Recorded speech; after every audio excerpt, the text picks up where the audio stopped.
Hi ladies and gentlemen, this is the video that goes with packet 5-2 for treble clef pitches. Let's jump right in.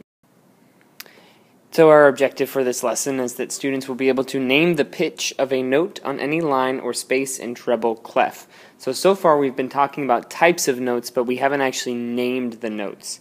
So we're going to find out that notes actually have different names. When we talk about pitch, we're referring to how high or low a note is. High or low means high and low. We don't mean volume, so high and low definitely does not mean volume. Where we place a note on the staff actually determines its pitch. So if it's higher on the staff, then its pitch is going to be higher.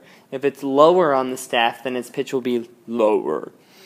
And every line and every space on the staff has its own letter name. So we give pitches letters according to where they are on the staff. Letters always go in order from top to bottom, alternating through the lines and spaces. So we do go A, B, C, D, E, F, G, but it's line A, space B, line C, space D. So we alternate lines and spaces along the way. The following letter names are going to work in treble clef. They will not work in bass clef, so we'll have to learn those separately. But everything that you're about to write down works for treble clef.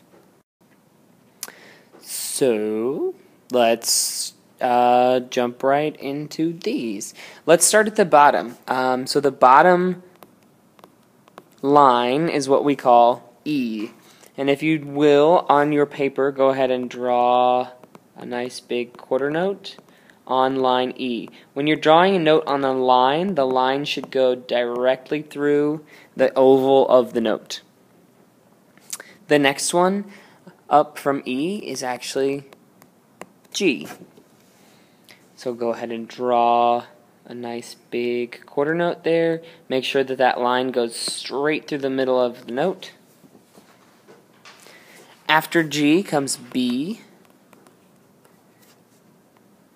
Draw this nice and big right here. Oh, he's fancy. Okay.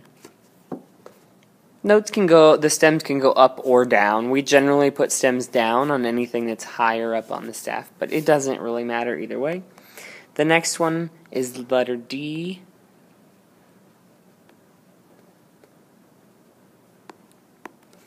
And then the very last one is F. Now, in treble clef, for the lines, that should be on the side, for the lines, we have a phrase that we use that helps us to remember the lines of treble clef from bottom to top. And that helpful phrase is every good boy does fine. So every good boy does fine. That is our helpful phrase for the treble clef. E, G, B, D, F. Every good boy does fine. Next, let's talk about the spaces. So this first space, the bottom space, this is an F. So you're going to draw it. Make sure that when you're drawing a note in a space, that it is right smack dab in the middle of the space, that nobody will confuse it for a line ever. Okay, the next one up is an A.